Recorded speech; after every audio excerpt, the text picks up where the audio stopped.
Today is Tuesday, June 16th, 2020. My name's Sophia. I'm here in Atlanta, Georgia. I'm talking to Maurice Passmore, and you are in what city and state, Mo? Currently, I am in Herndon, Virginia.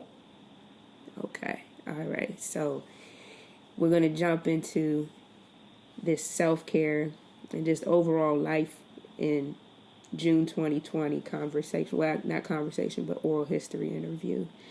So we'll start off. I want to know, how do you define self-care? How do I define self-care?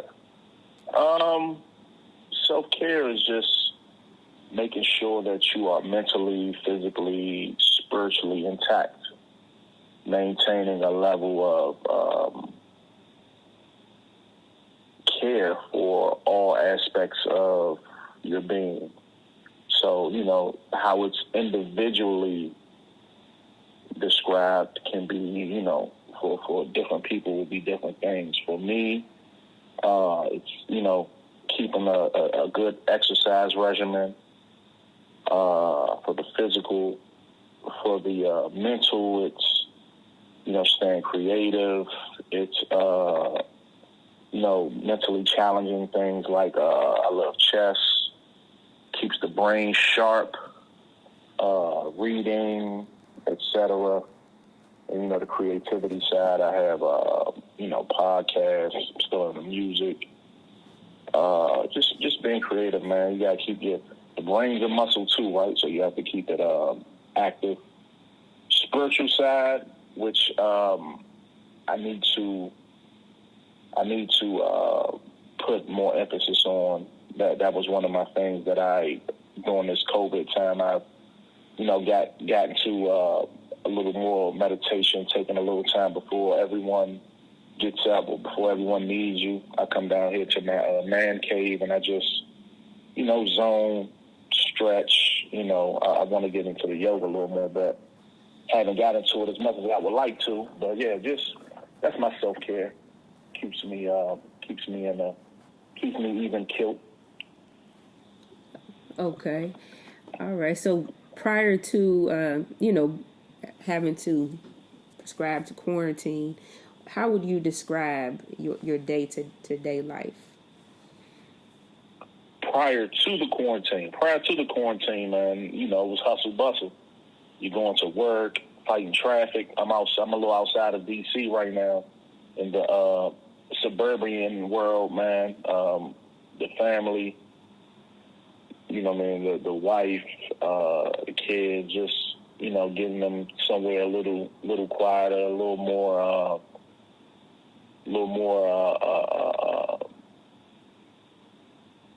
slower pace, I guess. Slower pace, more relaxed, more greenery living. And so for me, though, going to work, getting back to the city, I'm fighting traffic. So, you spend half your life just getting through the traffic, other ones sitting in the office, coming home, trying to, make time for self-care, which now you're trying to make more time for. You're trying to just fit it in between the traveling, between being in the office, etc. So prior to, I was, just out here in that rat race, man, doing the same thing every day, getting up, waiting for the weekend to get you some still time, but which isn't really still time because during the week you weren't able to do most of the things that you needed to do. So you're doing them on the weekend, so it's not a whole lot of still time. Right. Are you still able to work for your employer, maybe remotely? Yeah. So remotely, which I think this whole quarantine is, it's the double-edged sword, right? You find out that, hey, when you wanted to work remotely more often, why weren't we able to do it when we've been able to maintain this long a lot, most people in IT especially have been able to, you're in your office working on a computer. What's the difference in being in your home working on a computer? So, that's what was found out during this quarantine time, that a lot of these, I'm sure companies are going to start making changes as far as being able to save money with physical space and create the infrastructure where more people can work from home. But the double-edged sword on that is, so I'm sure with that, some positions will start to get outsourced. So we have to find a way to be able to, I think the ultimate, the ultimate outcome with this would be able to continue to have your work from home and not have a lot of people losing jobs because companies are trying to, they done saved on physical space as well as now they're going to save on salaries by outsourcing to, places where that minimum wage is a little lower, things like that. So hopefully that doesn't happen, but we shall see. We shall see. I would love to be able to continuously, 100% work from home. I mean, you save, just the time. I think personally you're more, what's the word I'm looking for? Excuse me. You're more productive. You don't lose 2 hours in travel. Then you're talking about, the 15, 20-minute, 30-minute setup time, just depending on how you are when you get to the office. The 20, 30-minute cleanup time. So you're talking about maybe another hour of not productivity that you're really getting at the office. I honestly, I just think it's a more productive workflow process. If you could just, there's no setup time here. I can just roll out the bed, go get what I need to get done, walk downstairs to my setup, and I'm right at it. I ain't got to figure it out. It's already, all of my stuff is good to go as soon as I get down here. So, has that improved your work-life balance? And if so, how? Absolutely it's improved. Like I said, I've cut off 2 hours of commute time. I've cut off 2 hours of stress. Driving. I like to drive. When it's driving now during the COVID, where traffic is picking back up. But prior, it's still light. But when it was in the heart of it, and I would go somewhere, we used to drive. We DMV, man, it's crabs and football. Like my man said on Wedding Crashers in Maryland, crab cakes and football. But I used to drive maybe an hour and a half to go get crabs from near the Chesapeake. And the most relaxing, chill ride, man. Not too much traffic, driving. You can just it's a calm, man. You get to listen to what you want to listen to, your music. You just in your little, your place, especially if your car clean, man. Keep your cars clean. But you get to, just relax and do all of that. But the difference in that commute, going to work, going into the office, having to deal with multiple personalities, and you're on the road driving there, and, you're dealing with, people who don't even want to be going where they're going. They're in a rush. It's a lot of road rage. There's a lot of just negative energies that you have to thwart off first thing in the day. Being here, being quarantined, being at home, working remotely, you don't have any of that energy. You keep a well-balanced, maintained energy. You're here with your loved ones. You get up. You go and start working. You save 2 hours. 2 hours that I spent commuting, I can spend them 2 hours with my family. I spend those 2 hours that I would have spent at work. I spend those 2 hours now or those 2 hours I would have spent commuting to work, I should say. I spend those 2 hours now, raising my children, giving, quality time that, they were unable to receive because daddy's driving to work, daddy's coming home.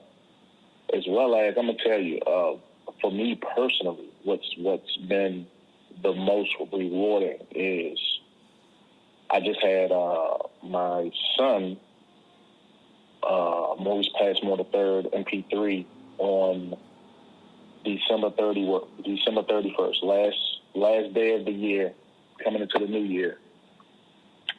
When I had my daughter, who is 8 now, the same time she was born, a couple days off, right back to work. Mom, we sent her to some type of daycare because, we gotta work. We gotta make sure that we have food and shelter for our little one. So we end up missing a lot of those moments, and she's spending a lot of her time with caretakers all day, where MP3 has been with us the entire time. He knows only that love of his parents this entire time, which has been super rewarding.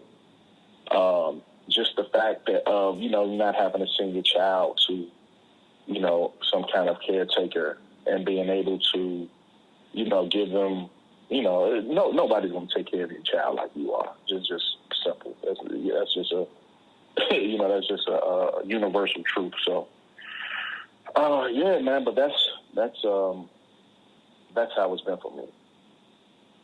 Wow, that's amazing. Yeah. You talked about energy, so I want to talk about two things that have really probably been throwing off the energy of the masses. One is COVID-19 is reportedly being more affected, or is affecting the African American community more. Do you have any thoughts around that? Any concerns about it? Sure, man. I mean, you're always concerned for your community. We hear it's the underlying issues, and I guess that speaks to, the underlying health issues of Black people in America.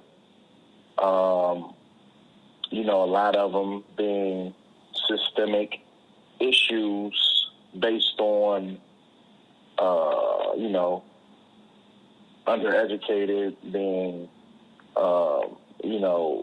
lack of resources, lack of job opportunities, just the whole gambit, which ends up causing these issues because, essentially, while you're talking about people who have, just from the science of it, just genetically superior genes. You're talking about people, when you look at, all sports that dominate just because of, just that melanin and that makeup that was given to you by, whatever you believe your creator is. So the fact that diseases are destroying us faster or are hitting us harder than everyone else has to be some kind of, it just only makes sense, just, going off of common sense. What's the variables that are causing it? And I would just, when you look at it, you just have to, understand that if we have all of these underlying health issues, then why do we have these underlying health issues? Why aren't we getting them taken care of? Why don't we have better eating habits, better exercise routines, better living situations? Why are we, why is our stress level? There's just so many different things. So it's definitely concerning.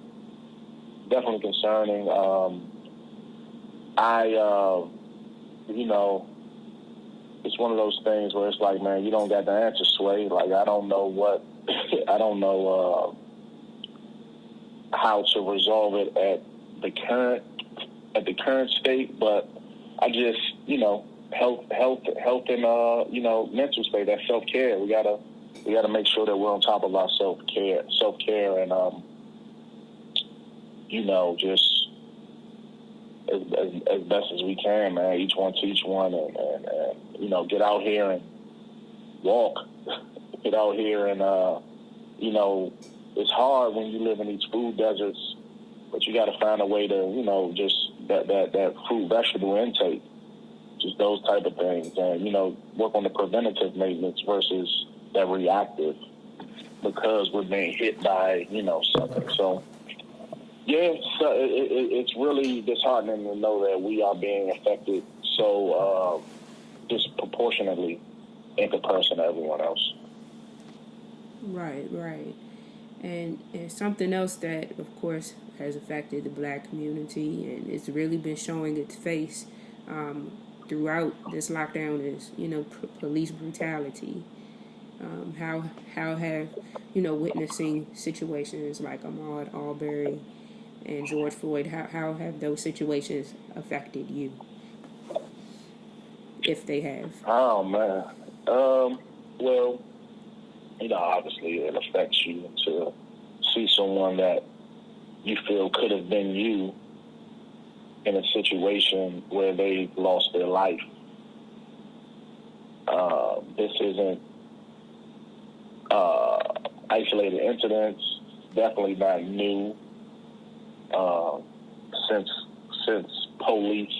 the inception of police, we have been, again, disproportionately targeted and,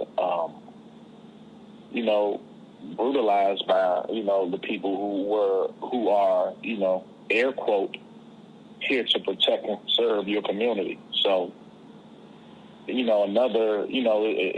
the rage and the outcries that are pouring out now because of these recent incidents, it's just expected outcomes. You can't expect people to be quiet or to, even more importantly, to be well behaved in the manner that you feel they should be when they are watching their brothers and their sisters be, being murdered, essentially. I don't want to forget about the sister Breonna Taylor either, because they tell you to comply and do X, Y, and Z, and this sister was just in her home, in her bed. It doesn't get more complying than that. The compliance level on that has to be at the highest order possible. So it's rough, man. It's crazy that we live in a country where a global pandemic is happening, and racism is still undefeated, man. Racism is like 400-0. Like no other event is going to beat that out. The global pandemic was beat out by systemic racism in our country, and people are out here protesting that 6 feet distance, that essentially they're out here risking their lives to let a system know that they're tired of losing their lives. So just take that in. It's a doozy, man. I wish I had the answers to have a resolution for this, but only thing I would say is, man, keep fighting, keep uniting,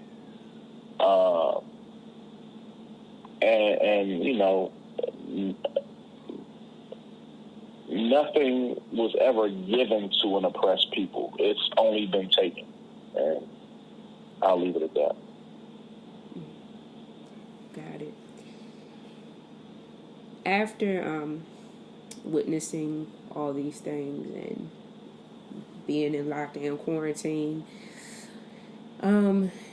you described, some of the things you've begun doing, like being, focusing in on your creativity,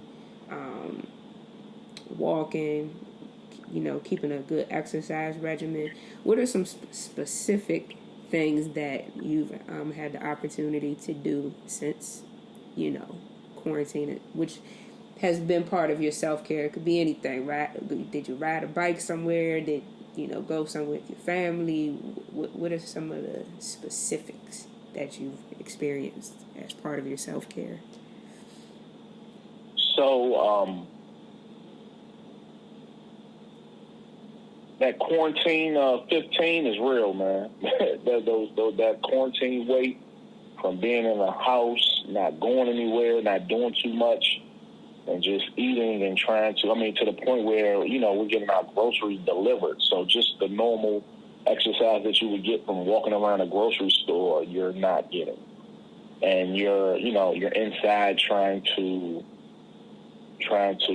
be socially distant to quarantine and, keep yourself healthy as well as your neighbor, right? Because they have this thing that just threw a whole monkey wrench in everything, right? The asymptomatic, where you could be a carrier and spreading the disease, but you not have any symptoms. So, it's just like, okay, now it's been turned into a Marvel villain. The COVID is the new Thanos. So I started off not doing the exercising part, man, and I gained a couple pounds. So I went and purchased a bike before, all the bikes were, apparently on back order. Now you can't even get a bike. Purchased a bike. Haven't rode a bike in since a child, right? I haven't ridden a bike, and it's so funny that there's a saying, the saying when something is easy or something comes back to you fast, just like riding a bike. I was like, okay.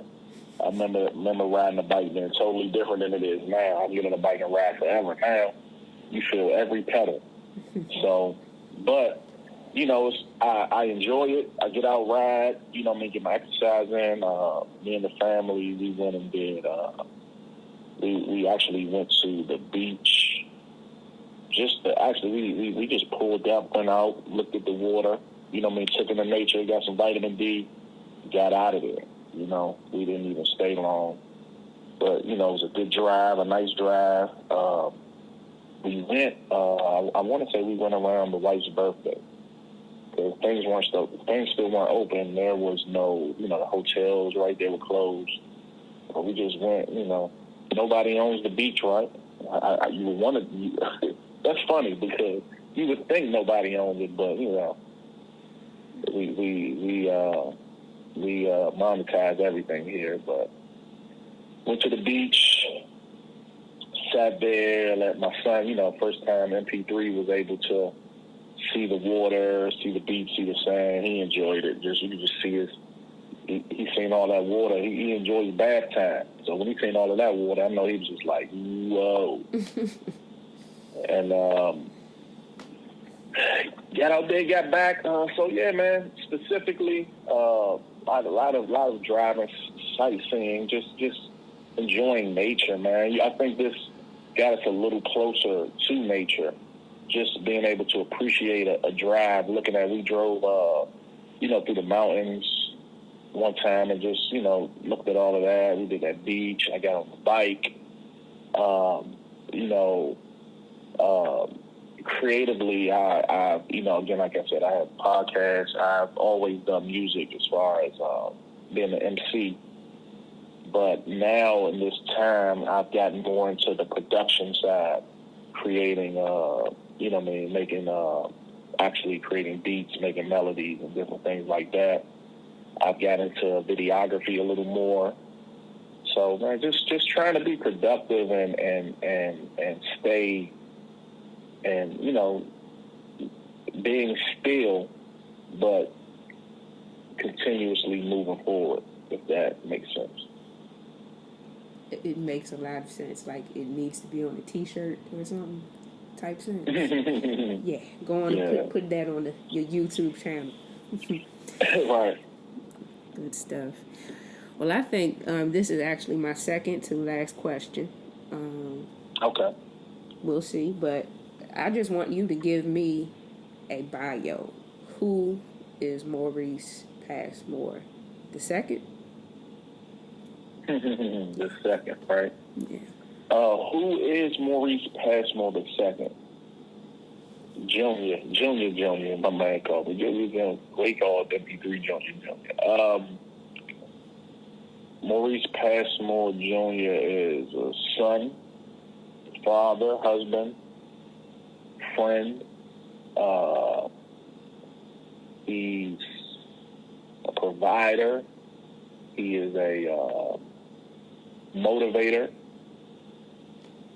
He is a competitor. He's an athlete. He is a creator. He is Mo Chips. He's the artist. He's the MC, the lyricist. He's the... I never really have to think about myself in that space, but yeah, he's complex and simple at the same time. The dichotomy is crazy. Like the person, because I've lived so many like lives, as they would say, which is, figuratively, right? But growing up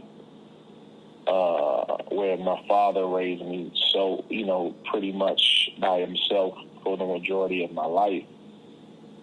Growing up in the neighborhood, where a lot of people were born into circumstances that were challenging. A lot of people, were born into circumstances where they didn't have many resources. So I've seen, people get caught up in the environment, in the streets. I've had to, navigate all of those things to become, the person, to become become basically a professional, right? Just to become a working class citizen.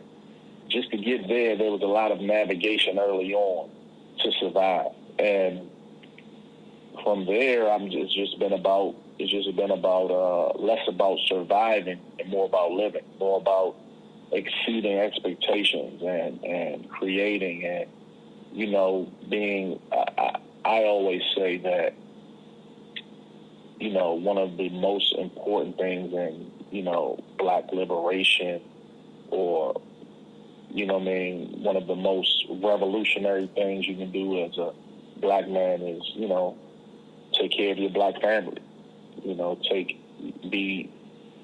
Starting on the inside and working your way out. So starting in your house and then work your way out to your community, to and beyond. So that's who Maurice Passmore Jr. is, man. I'm a creative. I'm a revolutionary. Which one would I? Both of them. We go both of them. All of the above. There you go. I'm D, all of the above, man. That's who I am. That's amazing. Okay, for a final question is there anything I haven't asked you that you want to make sure we have documented? Man, no, I kind of said what I wanted to say. No matter what question was asked, I just kept going. Yes, I wanted to make sure that we did it, and you led me perfectly into everything. So I think our job here may be complete. Thank you for the layered oral history, Maurice Mo Chips Passmore Jr. Thank you.